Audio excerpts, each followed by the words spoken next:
Hi.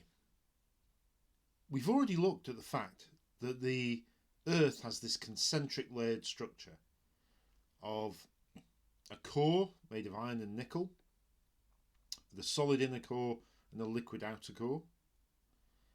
And we've got a mantle made of rock that makes up most of the planet. And then we've got this very, very thin crust of rock at the surface where we live. But the big question has been asked, how do we know this?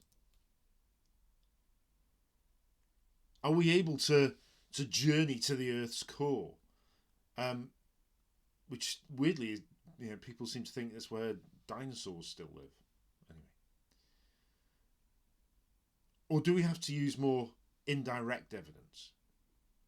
We can't go and see this for ourselves. We can't even drill. We haven't drilled through the crust yet,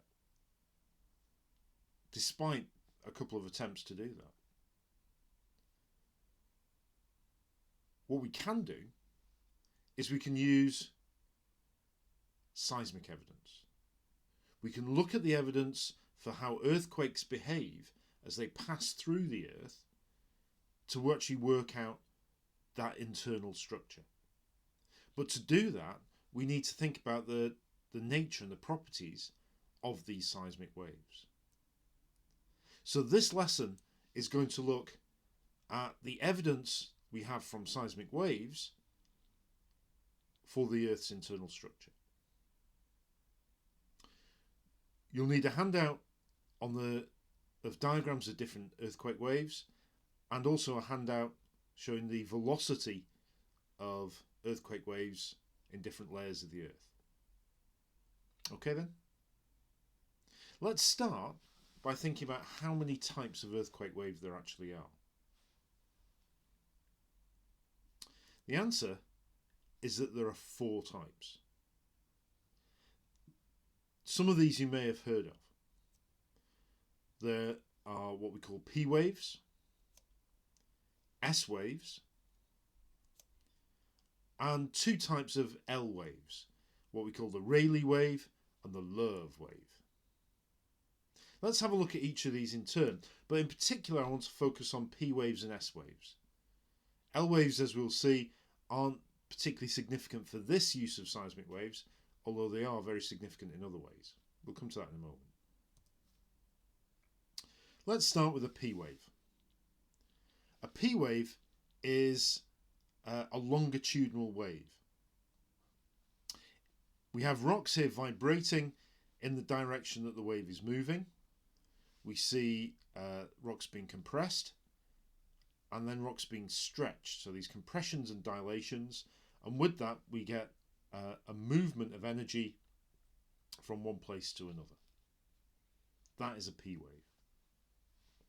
P wave stands for primary wave. And it's a primary wave because it's the fastest wave. It's the one that will arrive at an earthquake monitoring station first.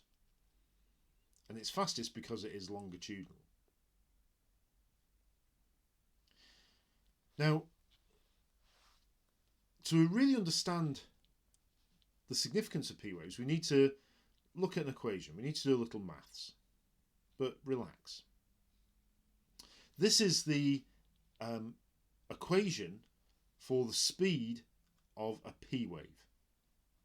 So the velocity is the square root of the bulk modulus, which is a measure of how incompressible a rock is, plus 4 mu. Mu is a measure of how rigid a rock is. And all of this is divided by rho, which is density. Now this does beg some questions because it shows us the importance of how these waves actually move.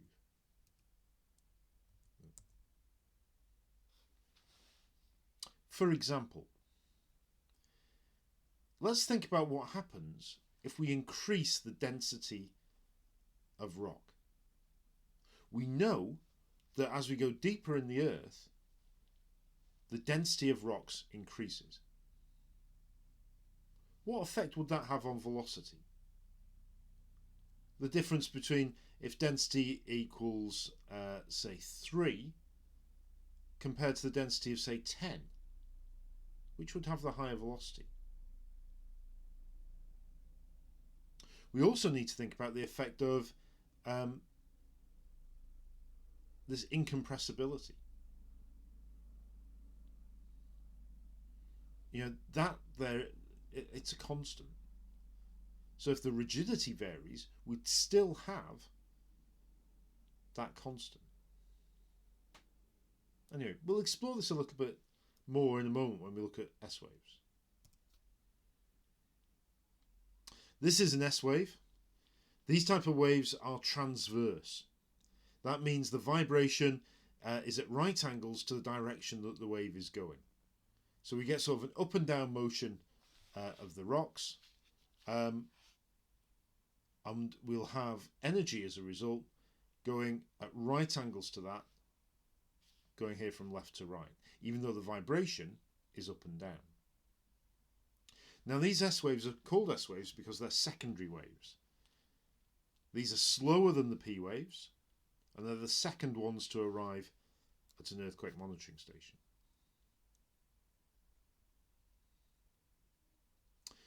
This is the S wave equation. It's a bit simpler. It's the rigidity divided by the density, or the square root, sorry, of the rigidity divided by density. So if we increase the density here, what effect is that going to have on velocity?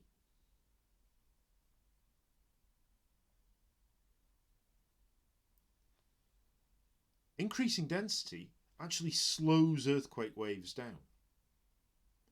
Now, a lot of people get confused with this because they're linked two different things. Velocity of earthquake waves increases with depth in the earth, and density increases with depth. Therefore, one equals the other. We can see from these equations, though, that's not the case. The reason velocity increases is that although the density increases, the rigidity increases by even more with depth. That's why the earthquake waves get faster. Okay. If we have a liquid within the Earth, what effect would that have on the velocity of an S wave?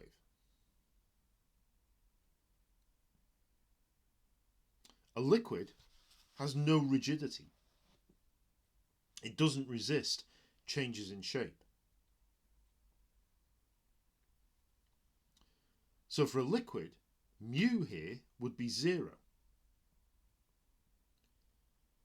So what would the square root of 0 divided by a number actually be?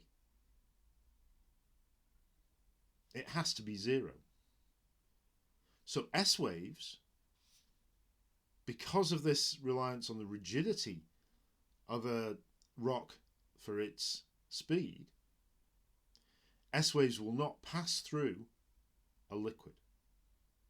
They'll stop. That's really important.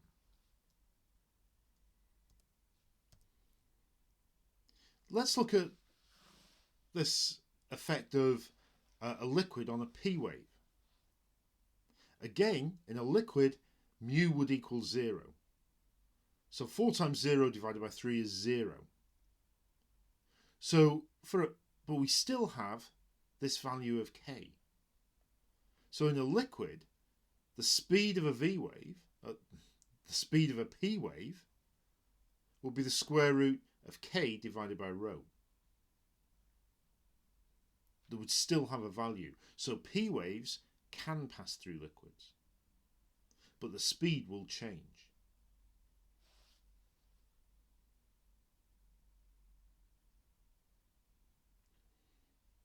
Okay. Let's just quickly look at the L waves. These are Rayleigh waves. You can see we have a backwards and forwards motion and an up and down motion as well. So we almost with like almost a circular motion going on. L waves are confined to the crust. They are the slowest of the waves, the last to arrive, although I'm not sure that's why they're called L waves. But the key thing for us in this lesson is that they're completely confined to the crust. Whether that's the Rayleigh or the love wave. Love wave, you've got this violent side-to-side movement, this very fast shear vibration. Both of these are the ones that cause the destruction. These are the dangerous earthquake waves. P and S waves don't damage things. L waves do. But when we're looking at the internal structure of the Earth, they don't tell us anything. So we're not going to worry about L waves anymore. Okay. We need to think about the effect of this on earthquake waves passing through the Earth. But I think we'll pick this up in part 2 of the lesson.